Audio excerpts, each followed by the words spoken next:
Astaghfirullah, Rabbal baraya. Astaghfirullah minal khotoya.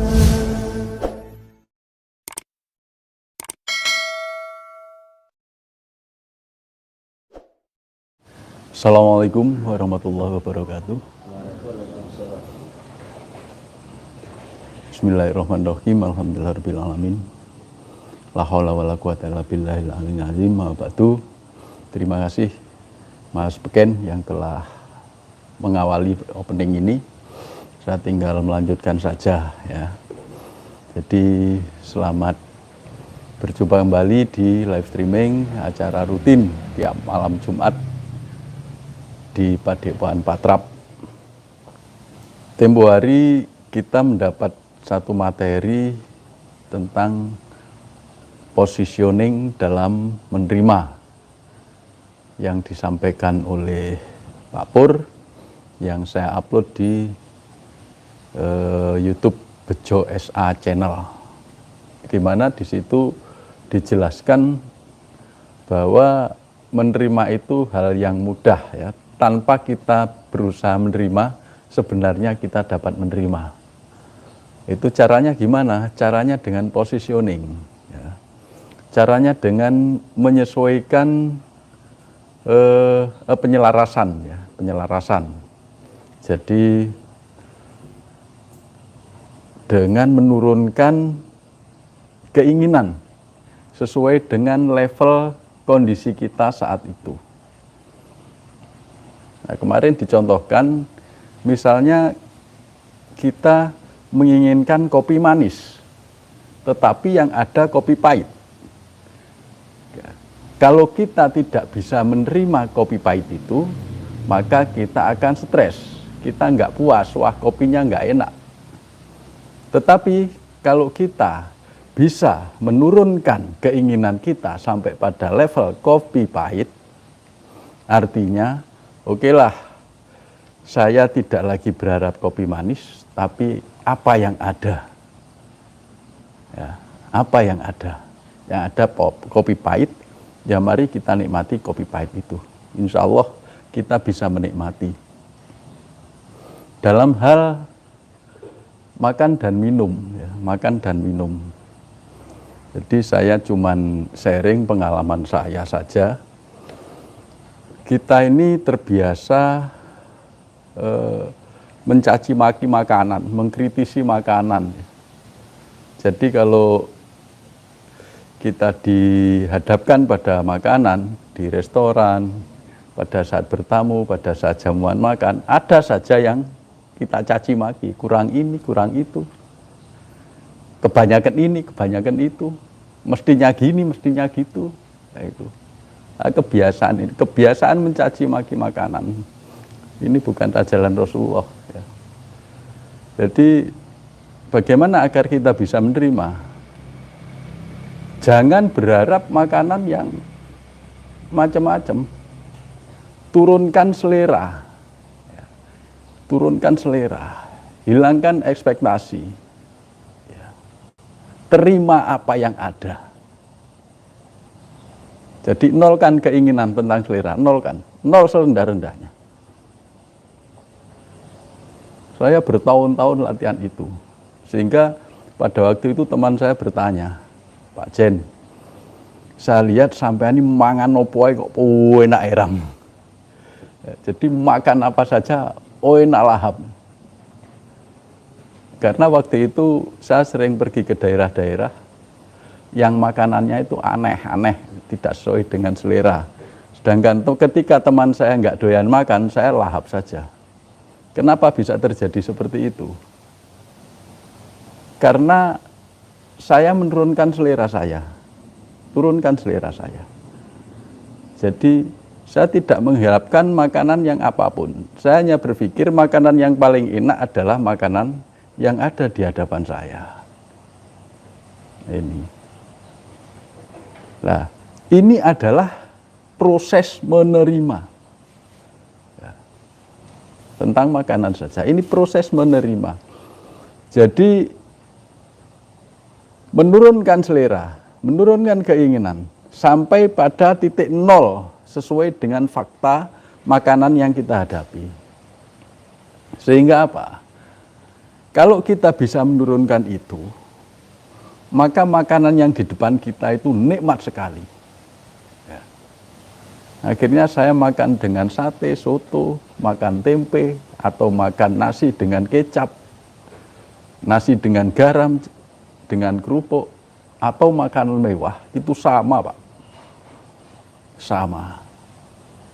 Nikmatnya sama. Ya. Karena saya pernah mengalami itu semua. Ya. Dari restoran, makan restoran yang begitu mewah, ya, sampai pada nasi sama garam. Rasanya gimana? Enak semua. Sehingga ketika diajak sahabat-sahabat ya untuk makan di warung, Pak Jen pilih apa? Idem. Ya. Apa saja. Mau apa? Apa saja. Sama. Pesan apa? Sama. Karena apa? Makanan apapun setelah ada di depan kita, itu rasanya nikmat bila kita bisa menerima. Apapun. Saya bilang apapun ini karena saya mengalami bertahun-tahun. Jadi tidak ada lagi kita mencaci maki makanan, mengkritisi makanan. Ya kecuali kita chef ya, yang tugasnya untuk mengevaluasi. Bapak Ibu bisa coba. Ntar makan makanan apa saja nikmat. Dan setelah nikmat kita bisa bersyukur gitu loh. Alhamdulillah ya Allah. Apakah sehat? Bapak sendiri lihat saya. Saya ini sehat enggak? Sudah setengah abad lebih. Semua makanan yang halal saya makan.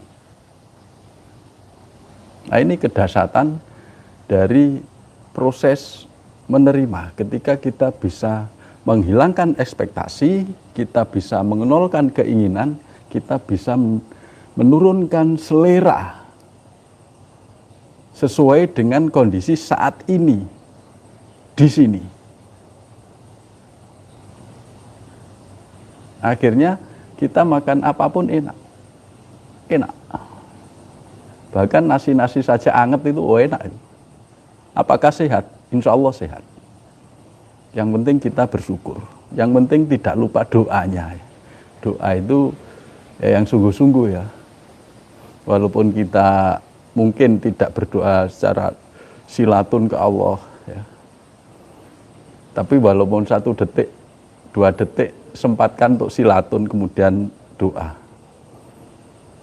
Minta agar makanan yang kita makan ini membuat jiwa kita sehat, membuat jasad kita sehat. Itu yang saya lakukan. Jadi katakan seminggu, 2 minggu itu hanya makan daging kambing. Saya berkali-kali Pak, tiap kurban itu mingguan daging kambing. Kemarin itu ada semingguan daging kambing terus. Apa enggak takut darah tinggi? Enggak. Enggak takut stroke? Enggak.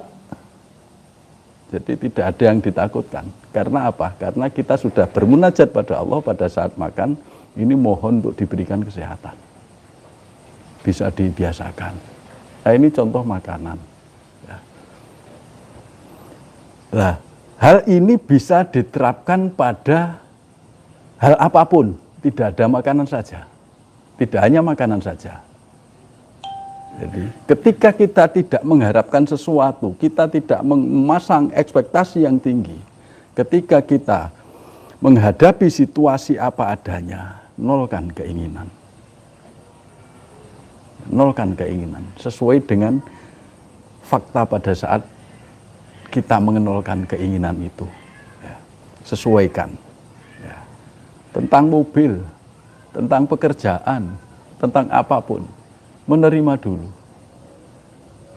Memang kalau kita bisa berusaha menerima dalam kondisi yang begitu tidak kita harapkan, menyusahkan, sulit, stres menerima itu sulitnya luar biasa. Tapi insya Allah dengan positioning seperti yang diajarkan Pak Pur tempo hari, itu gampang. Beberapa hari ini saya mencoba untuk positioning, tapi saya ingat-ingat mengapa saya bisa menerima ya. Itu proses positioning itu terjadi dengan sendirinya ternyata ya. Jadi saya nggak ngerti, saya nggak menganalisa sejauh itu. Ya inilah salah satu kelebihan di Padepokan Patrap yang kita sebelumnya tidak memikirkan jauh itu. Nah, pembimbing besar kita itu memberikan satu analisa yang begitu analitis, begitu simpel, begitu bisa dilaksanakan gitu loh. Jadi nanti kita tidak ada alasan lagi untuk tidak menerima. Ya, punya pekerjaan ya diterima, nggak punya pekerjaan ya diterima. Istri marah-marah diterima, tapi kalau istri marah-marah, nanti positioningnya jangan ikut marah. Jadi nolkan. Kuncinya itu nolkan pada titik terendah. Itu kunci, itu dasar, titik terendah itu dasar. Kalau sudah titik terendah kita terlatih, nanti ini akan bisa kita jalankan di semua bidang kehidupan kita. Ini. Jadi tentang harta benda itu juga gitu. Apakah saya tidak ingin harta? Tidak ingin. Apakah nggak ingin mobil? Enggak juga. Apakah nggak ingin rumah? Enggak juga. Mengapa bisa nggak ingin? Karena positioning. Ya. Positioning. Lah ini disyukuri. Syukuri. Karena pertolongan Allah itu akan diberikan tidak berdasarkan keinginan kita. Allah itu nggak bisa diatur dengan keinginan-keinginan. Kalau kita kan hidup kita diatur dengan keinginan-keinginan kita. Coba kita introspeksi, mulai kita sadar hidup sampai sekarang.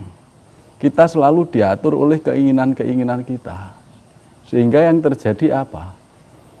Banyak pelajaran-pelajaran yang kita anggap sebagai masalah dan itu membuat stres. Hidup tersiksa kok terus-menerus. Sejak sadar hidup sampai sekarang kita rasakan masalah itu terus-menerus. Jadi jangan tersiksa terus-menerus. Kita sikapi itu pelajaran yang terus-menerus. Jadi hidup jangan diatur dengan keinginan. Coba kita introspeksi, benar nggak hidup kita diatur dengan keinginan? Insya Allah pasti benar. Hanya kalau kita sudah sadar Allah, keinginan itu tidak murni berasal dari ego. Karena apa? Karena yang sadar Allah itu keinginannya, nafsunya sudah jadi nafsu mutmainah. Jadi keinginan itu berasal dari sebuah kesadaran dalam menjalankan amanah tanda perintah. Tuh. Jadi kita nggak ada keinginan, hanya menjalankan perintah. Terus kalau kita sadar Allah, sadar 3T, sadar ATP, hidup kita itu perintah Allah jalankan, perintah Allah jalankan, perintah Allah terus itu. Keinginan nol kan. Sehingga nggak ada stres. Nggak ada stres, nggak ada iri, nggak ada ini. Hidup jadi mudah itulah. Hidup itu jadi tenang, hidup jadi damai. Itu. Jadi bukan hidup jadi banyak harta, enggak. Orang banyak harta itu yang stres, banyak sekali. Malah matinya bunuh diri, hartanya banyak berlebihan, matinya bunuh diri banyak. Hidupnya stres. Terlalu banyak yang dipikir. Mengapa dipikir? Takut kehilangan harta. Itulah kalau kita nggak ATP. Ya. Jadi mari belajar menerima dengan positioning. Kalau ingin lebih jelas, baca buku yang sekarang diterbitkan buku Mindfulness Zikir Nafas yang disusun oleh Bapak Setio Purwanto. Itu bagus ya, aplikatif. Bagaimana kita belajar sadar Allah, dampak-dampaknya, bagaimana kita bisa menerima, dan lain-lainnya semua ada di situ. Dan itu sifatnya dasar. Artinya apa? Artinya ini perlu kita baca, kita terapkan sejak sekarang, sejak awal kita belajar sadar Allah. Itu. Jadi perlu, Bapak Ibu perlu membaca, Bapak Ibu perlu memiliki. Ya, kalau bukunya kan sudah sudah tahu, bahkan sudah ada yang menerima membaca. Coba dibaca, belum paham, diulangi lagi, kemudian diterapkan. Bagus. Di situ ada positioning, bagaimana kita menerima tanpa berusaha untuk menerima. Hanya menurunkan ego, menurunkan keinginan, menghilangkan ekspektasi. Ya. Itu. Bapak Ibu, jadi silakan dilatih, karena spiritual kita itu spiritual aplikatif. Kita nggak mau muluk-muluk dan menggunakan istilah-istilah yang sudah umum Bapak Ibu pahami. Dan saya mohon maaf, semoga pertemuan kali ini, live streaming kali ini membawa banyak hikmah, merubah kehidupan kita apabila kita bisa menjalankan dan diberi kekuatan dan kemudahan Allah untuk menjalankan semuanya. Wabillahi taufiq wal hidayah. Assalamualaikum warahmatullahi wabarakatuh.